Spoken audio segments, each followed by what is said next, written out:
तो नमस्कार दोस्तों, मैं गुरु सर आप सभी का स्वागत करता हूं कुमार साइंस क्लास में। हम लेके आए हैं क्लास 10th के लिए चैप्टर 1 फिजिक्स का ऑब्जेक्टिव क्वेश्चन, जो कि हम इसको 3 पार्ट में करेंगे। हम पहला पार्ट लेकर आए हैं जिसमें 21 क्वेश्चन को करेंगे और यह परीक्षा के दृष्टिकोण से बहुत महत्वपूर्ण प्रश्न है।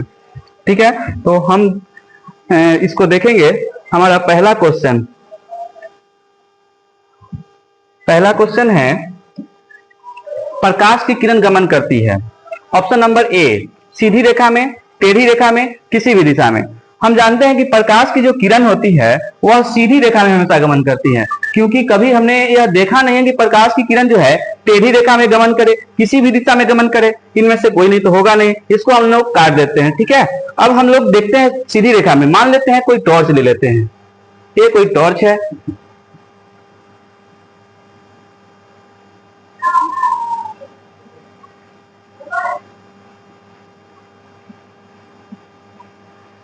और यहां से कुछ प्रकाश निकल रहे हैं। जब यहां से कुछ प्रकाश निकलते हैं तो यह सीधी रेखा में गमन कर रही है। कभी यह प्रकाश हमें टेढ़ी रेखा में मुड़ी हुई प्रतीत नहीं होती है। क्यों? क्योंकि प्रकाश की जो किरण होती है वह हमेशा सीधी रेखा में गमन करती है। तो प्रकाश की किरण किस दिशा में गमन करती है? सीधी रेखा में गमन करती है। अब यह क्वेश्चन आप लोग को समझ में आया होगा और हम नेक्स्ट क्वेश्चन की तरफ चलेंगे। उससे पहले हम आप लोग को बता दें, हमारे चैनल का नाम है @KSC, capital K capital SC by Golu sir.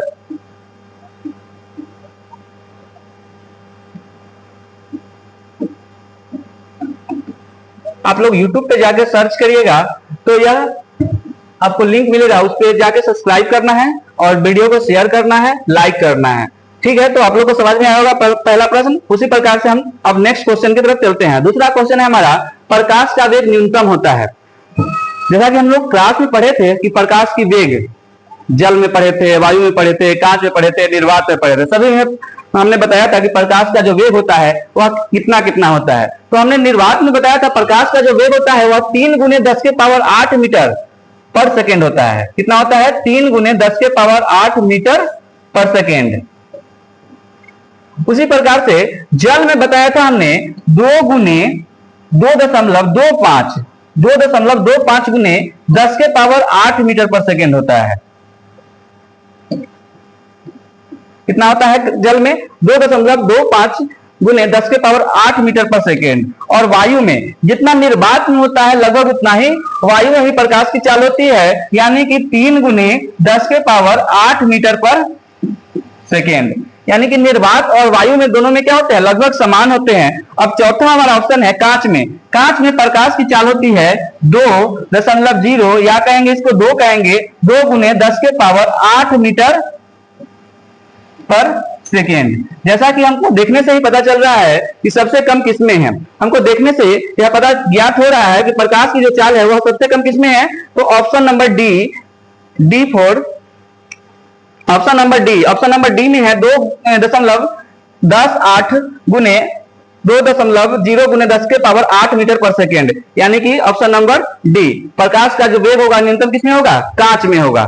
तो यह प्रश्न आप लोग को समझ में आया हुआ, इसको लिख लीजिएगा। निर्वात में प्रकाश की चाल 3 × 10⁸ मीटर पर सेकेंड, जल में प्रकाश की चाल 2.25 × 10⁸ मीटर पर सेकेंड, वायु प्रकाश की चाल 3 × 10⁸ मीटर पर सेकेंड, कांच में प्रकाश की चाल 2 × 10⁸ मीटर पर सेकेंड। ठीक है, तो हम लोग नेक्स्ट क्वेश्चन की तरफ चलते हैं। और नेक्स्ट क्वेश्चन है हमारा, मोटर गाड़ी के चालक के सामने लगा रहता है। मोटर गाड़ी के चालक के सामने लगा रहता है वह कौन सा दर्पण होता है? तो समतल दर्पण का उपयोग हम लोग ने क्लास में पढ़ा था कि समतल दर्पण का उपयोग कहां करते हैं। तो समतल दर्पण का उपयोग हम लोग घरों में करते हैं। घरों में हम लोग आईना के रूप में करते हैं।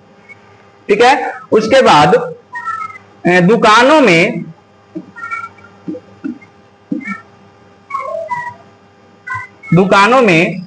सजावट के रूप में करते हैं।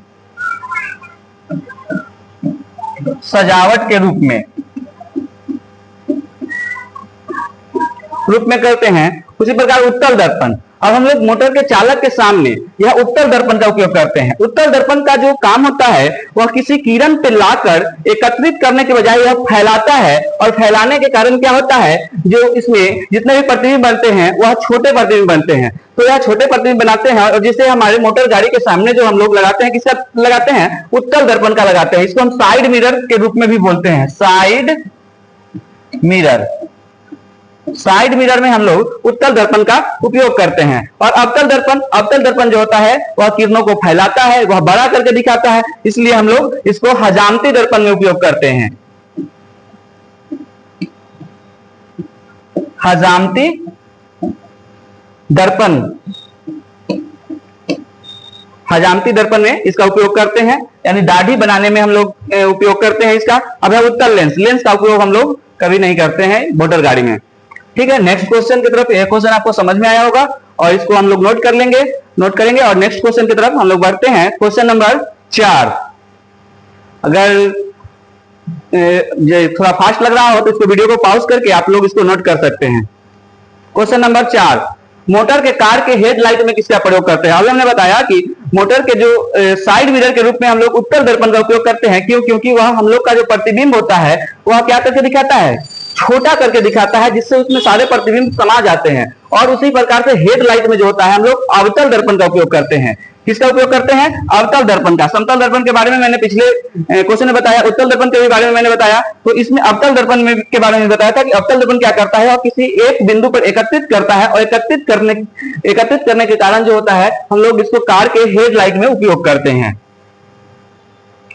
ठीक है, तो ये क्वेश्चन समझ में आए होंगे। अब हम लोग नेक्स्ट क्वेश्चन की तरफ चलते हैं। Question number 5। क्वेश्चन नंबर 5 है समतल दर्पण द्वारा बना प्रतिबिंब होता है। जो हम लोग घरों में समतल दर्पण का उपयोग करते हैं वह किस प्रकार का प्रतिबिंब बनाता है? तो वास्तविक प्रतिबिंब। वास्तविक प्रतिबिंब अवतल दर्पण बनाता है। अवतल दर्पण तो दोनों प्रकार के प्रतिबिंब बनाते हैं, लेकिन इसमें ऑप्शन है वास्तविक प्रतिबिंब अवतल दर्पण। अवतल दर्पण द्वारा वास्तविक प्रतिबिंब बनता है। काल्पनिक प्रतिबिंब, काल्पनिक प्रतिबिंब जो होता है यह समतल दर्पण बनाता है।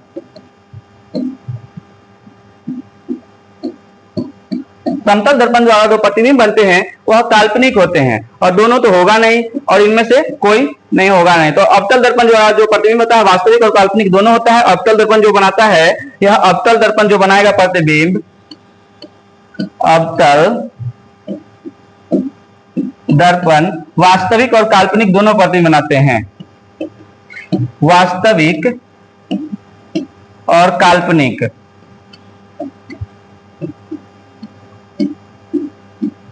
वास्तविक और काल्पनिक दोनों प्रतिबिंब जो होता है वह अवतल दर्पण द्वारा बनाया जाता है। तो हम इसको नोट कर लेंगे और नेक्स्ट क्वेश्चन की तरफ चलेंगे। Question number 6। तो इसका उत्तर क्या हो जाएगा? हम लोग समतल दर्पण द्वारा बना प्रतिबिंब होता है। कैसा होता है? काल्पनिक प्रतिबिंब होता है। कैसा होता है? काल्पनिक प्रतिबिंब होता है। अब हम लोग नेक्स्ट क्वेश्चन की तरफ चलते हैं, और question number 9, sorry question number 6। Lens की क्षमता का मात्रक क्या होता है? लेंस की क्षमता का मात्रक क्या होता है? तो लेंस की क्षमता का मात्रक जो होता है वह डायोप्टर होता है। लेंस की क्षमता का मात्रक क्या होता है? डायोप्टर होता है। एंगस्ट्रॉम से हम लोग तरंग दैर्ध्य को मापते हैं।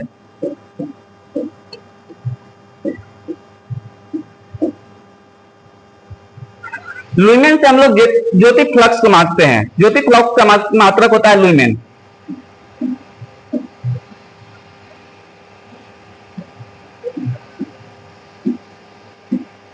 ज्योति फ्लक्स का मात्रक होता है लुमेन।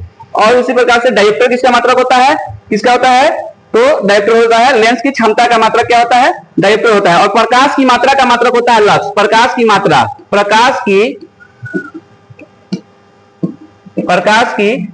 का मात्रक होता है लक्स। और लेंस की क्षमता का डायोप्टर। लेंस की क्षमता को हम किससे मापते हैं? डायोप्टर से मापते हैं। तो इसको हम नोट करेंगे। लुमेन, ज्योति फ्लक्स, लक्स, प्रकाश की मात्रा, एंगस्ट्रॉम से तरंग दैर्ध्य को मापते हैं। तो ये थे हमारे क्वेश्चन नंबर 6, और क्वेश्चन नंबर 6 का ऑप्शन ए नंबर सही होगा।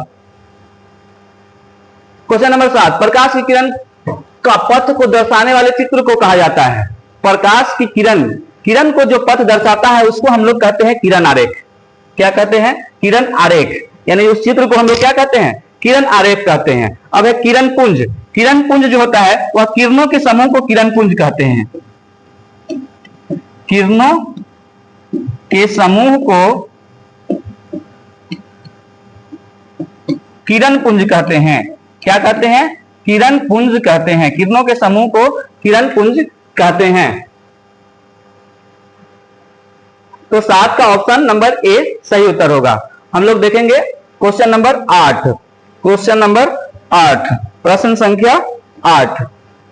2D क्षमता वाले लेंस का फोकस अंतर ज्ञात करना है। अब हम लोग को पता है लेंस का सूत्र हमने बताया था कि P =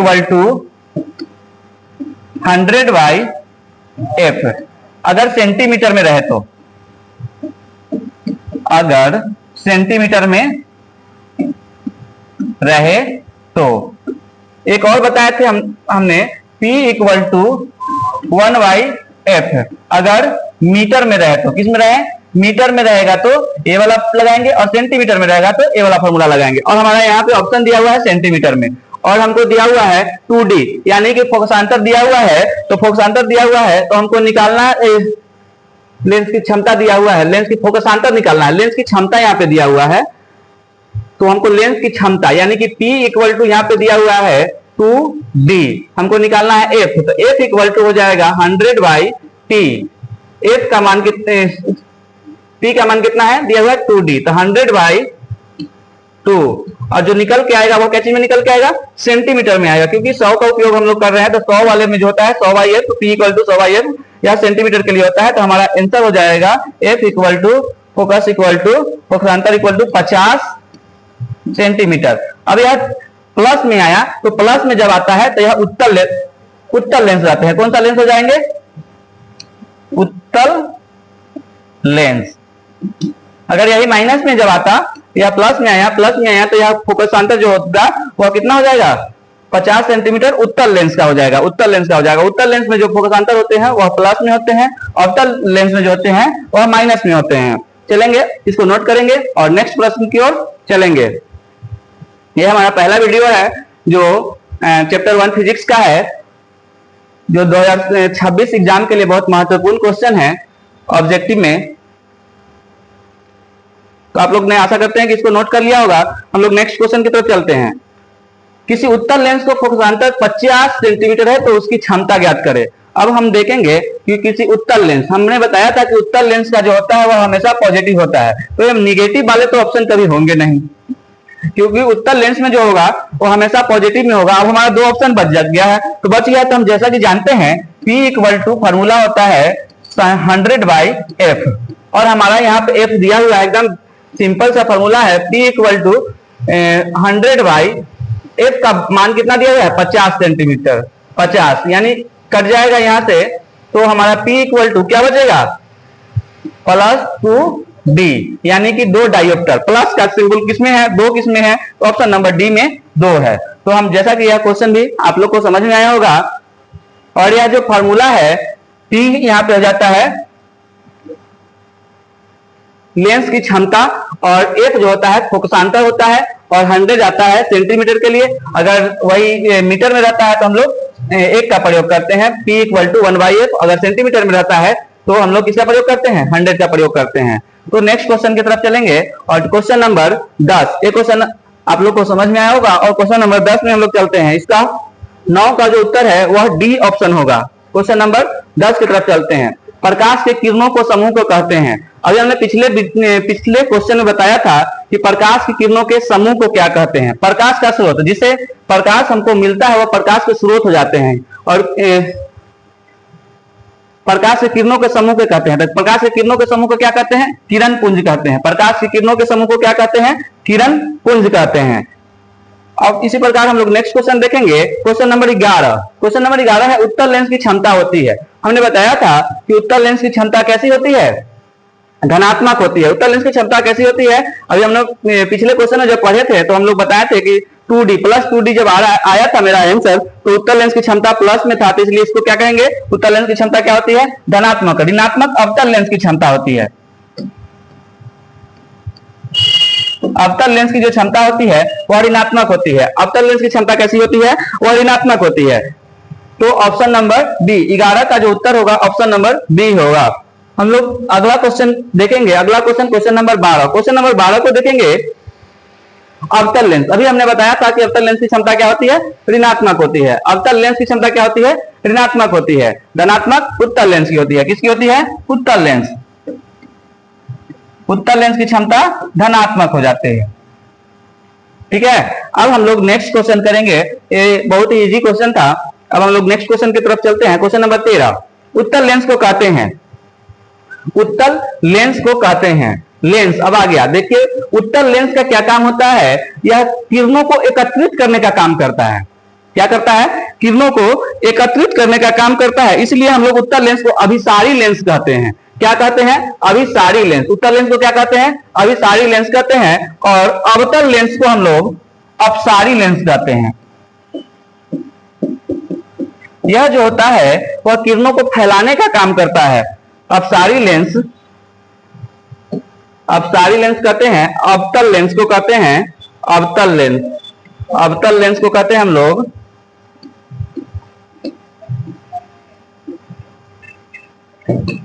अवतल लेंस को अपसारी लेंस कहते हैं, क्योंकि यह किरणों को फैलाने का काम करती है। और उत्तल लेंस जो होता है किरणों को एकत्रित करने का काम करती है। किसी एक बिंदु स्रोत पे लाकर वह एकत्रित करती है, इसलिए उसको अभिसारी लेंस कहते हैं। और इस अवतल लेंस को किसी एक बिंदु स्रोत पे फैलाती है, इसलिए इसको अपसारी लेंस कहते हैं। तो ये क्वेश्चन आपको समझ में आए होंगे। अब हम लोग नेक्स्ट क्वेश्चन की तरफ चलते हैं। क्वेश्चन नंबर 14, इसका आंसर हो जाएगा 13 का आंसर जो है ए हो जाएगा। 14 क्वेश्चन नंबर देखते हैं। 14 नंबर क्वेश्चन है, अवतल लेंस को कहते हैं। अभी हमने पिछले क्वेश्चन में बताया अवतल लेंस को क्या कहते हैं। तो पिछले क्वेश्चन में देखिए हमने लिखा था कि अवतल लेंस को क्या कहते हैं, अपसारी लेंस कहते हैं। तो इसमें एकदम वही क्वेश्चन है, अवतल लेंस को क्या कहते हैं, अपसारी लेंस कहते हैं। ऑप्शन नंबर सी, 14 का क्या हो जाएगा, ऑप्शन नंबर सी। नोट कर लेंगे। अब हम लोग नेक्स्ट क्वेश्चन देखेंगे। निम्न में से कौन सा पदार्थ लेंस बनाने के लिए प्रयुक्त नहीं किया जाता है। क्या नहीं किया जाता है, क्वेश्चन क्या कर रहा है, किसका प्रयोग नहीं किया जाता है। तो हम लोग देखेंगे, बहुत ही आसान क्वेश्चन है। क्वेश्चन नंबर 15 बहुत ही आसान है। किसका प्रयोग नहीं होता, जल का प्रयोग हम लोग करते हैं, कांच का प्रयोग हम लोग करते हैं, प्लास्टिक का प्रयोग करते हैं, मिट्टी का प्रयोग हम लोग नहीं करते हैं। तो यानी कि यहाँ पे नहीं पूछा था, तो ऑप्शन नंबर कौन हो जाएगा, डी। ऑप्शन नंबर कौन हो जाएगा, डी। ऑप्शन नंबर कौन हो जाएगा, डी हो जाएगा। तो 15 का कौन सा आंसर हो जाएगा, ऑप्शन डी। मिट्टी का प्रयोग हम लोग लेंस बनाने में नहीं करते हैं। इसको नोट करेंगे और हम लोग नेक्स्ट क्वेश्चन की तरफ चलते हैं। Question number 16। क्वेश्चन नंबर 16 है, किस दर्पण से हमेशा वस्तु से छोटा प्रतिबिंब प्राप्त होता है। दर्पण, किस दर्पण से हमेशा वस्तु से छोटा प्रतिबिंब, किस दर्पण से हमेशा वस्तु से छोटा प्रतिबिंब प्राप्त होता है। तो हमने पिछले क्वेश्चन में बताया था कि छोटा प्रतिबिंब प्राप्त होता है। तो क्या करता है, यह दर्पण का बात बता रहा है। तो यह दर्पण में जो होगा वह उत्तल दर्पण हो जाएगा। किसका हो जाएगा, उत्तल दर्पण। समतल दर्पण जो है हम लोग को शकल देखने के काम आता है। उत्तल दर्पण का प्रयोग करते हैं, क्योंकि यह किसी किरण पे लाके उसको प्रतिबिंब को किरण पे लाके किसी बिंदु स्रोत पे लाके वह किरणों को फैलाती है। और इसलिए यह इसमें जितने भी प्रतिबिंब बनते हैं वह छोटे प्रतिबिंब बनते हैं उत्तल दर्पण में। अवतल दर्पण में जो होता है वह बड़ा प्रतिबिंब बनता है। तो इसलिए इसमें किस दर्पण का उपयोग करते हैं, हम उत्तल दर्पण का उपयोग करते हैं छोटा प्रतिबिंब प्राप्त करने के लिए। यह क्वेश्चन आप लोग को समझ में आया होगा। अब है नेक्स्ट क्वेश्चन 17 नंबर। 17 नंबर है, किस दर्पण से वस्तु का बड़ा प्रतिबिंब प्राप्त होता है। जब उत्तल दर्पण से छोटा प्रतिबिंब प्राप्त होता है तो अवतल दर्पण से बड़ा प्रतिबिंब प्राप्त होगा। किससे बड़ा प्रतिबिंब प्राप्त होगा, अवतल दर्पण से। किससे प्राप्त होगा, अवतल दर्पण से।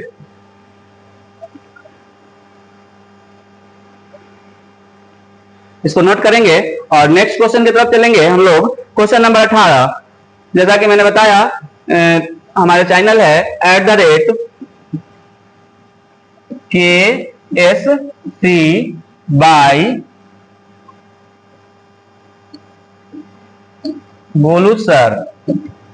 बिना स्पेस दिए या यूट्यूब के सर्च ब्राउजर में सर्च में जाकर इसको सर्च करेंगे तो हमको यह चैनल आपको दिख जाएगा। इसको लाइक करना है, सब्सक्राइब करना है और वीडियो जो भी है उसको शेयर करिए।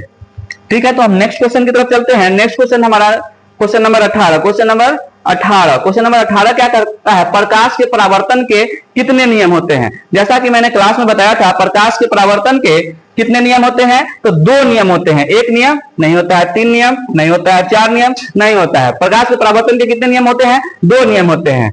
ठीक है, तो हम देखते हैं दोनों नियम कौन कौन होता है। पहला नियम था आपतित किरण, परावर्तित किरण,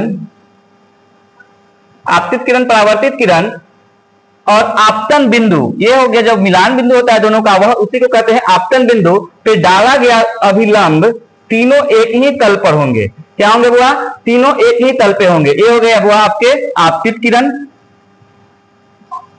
ये हो गया परावर्तित किरण, आपतित किरण, ये हो गया परावर्तित किरण।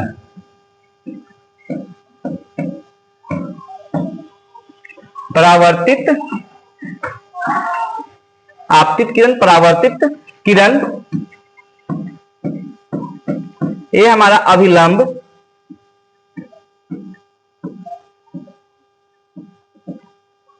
अभिलंब, और ये हो गया आपतन बिंदु,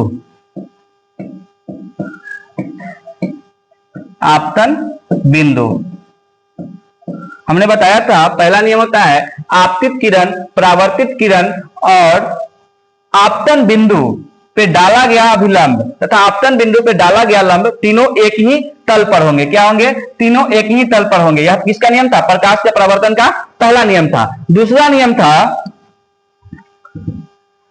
नियम था आपतन कोण इक्वल टू परावर्तन कोण। आपतन कोण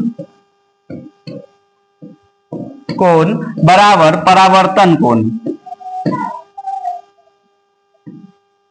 आपतन कोण बराबर परावर्तन कोण। आपतन कोण बराबर परावर्तन कोण, यानी कि ये हो गया आपतित किरण, ये हो गया परावर्तित किरण, आपतित किरण और ये हो गया परावर्तित किरण।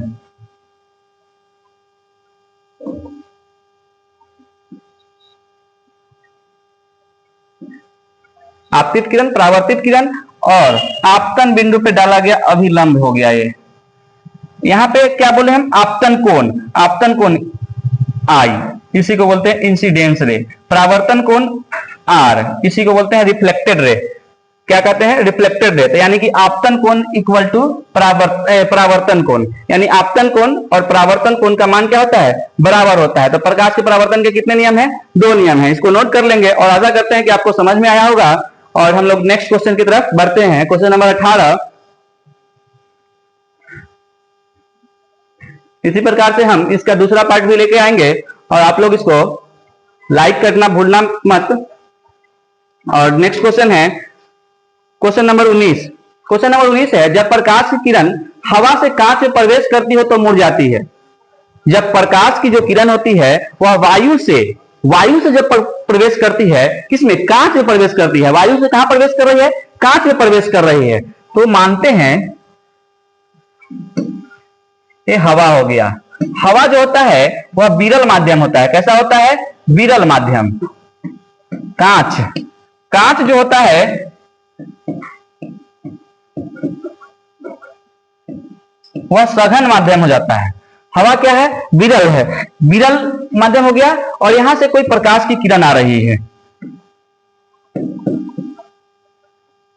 ये कोई प्रकाश की किरण जब आई तो इसका एग्जैक्ट जो होना चाहिए था लोकेशन, इस प्रकार से वह चली जाती। लेकिन जब विरल माध्यम से प्रकाश सघन माध्यम में प्रवेश करती है तो अभिलंब की ओर मुड़ जाती है। क्या होता है? अभिलंब की ओर मुड़ जाती है। हवा क्या है? विरल माध्यम है। विरल माध्यम है। कांच क्या है? सघन माध्यम है। अब हम लोग अपने ऑप्शन पे आते हैं और पहला ऑप्शन है अभिलंब से दूर। तो अभिलंब से दूर तो नहीं गई। प्रकाश की जो किरण है यह हुआ प्रकाश का किरण।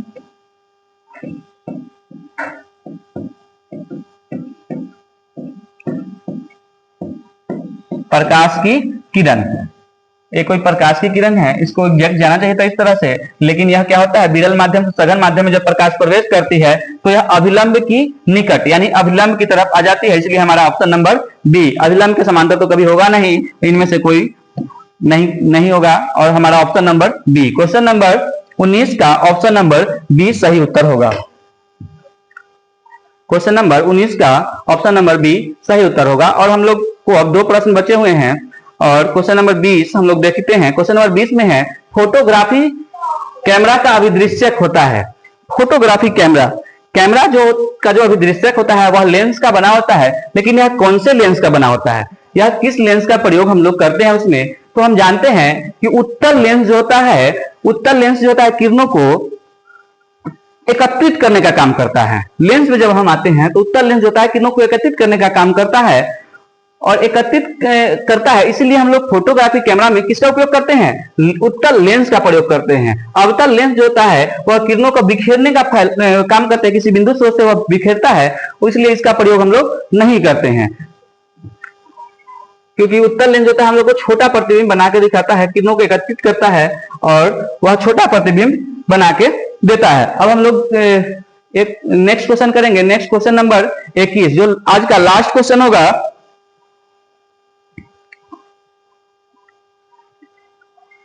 उत्तल लेंस जो होता है वह किरणों को किसी बिंदु स्रोत पर एकत्रित करने का काम करता है और यह वास्तविक उल्टा प्रतिबिंब बनाता है। कैसा प्रतिबिंब बनाता है, वास्तविक प्रतिबिंब बनाता है,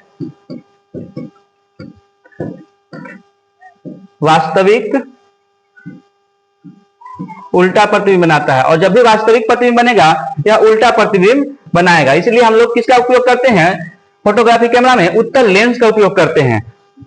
अब अगला क्वेश्चन है, आज का लास्ट क्वेश्चन है साइड मिरर के रूप में प्रयुक्त होता है। हमने बताया था कि साइड मिरर के रूप में प्रयुक्त होता है उत्तल दर्पण का। उत्तल दर्पण का क्यों प्रयोग करते हैं, क्योंकि जब यह किसी बिंदु स्रोत पे से इसको एकत्रित होना चाहिए था तो यह क्या करता है, किसी बिंदु स्रोत से किसी प्रकाश को यह फैलाता है और फैलाने के कारण जो होता है उसमें जितने भी प्रतिबिंब बनते हैं वह छोटे प्रतिबिंब बनते हैं, इसलिए हम लोग उत्तल दर्पण का उपयोग साइड मिरर के रूप में करते हैं। तो ये थे हमारे 21 प्रश्न जो कि चैप्टर 1 फिजिक्स का था। इसी प्रकार से हम इसका 21 क्वेश्चन और लेके आएंगे, उसके बाद फिर 21 क्वेश्चन लेके आएंगे। 3 पार्ट में कुल मिलाकर 63 क्वेश्चन हम लोग करेंगे चैप्टर 1 में। तो यहीं पे हम लोग इस को समाप्त करते हैं। थैंक यू, धन्यवाद।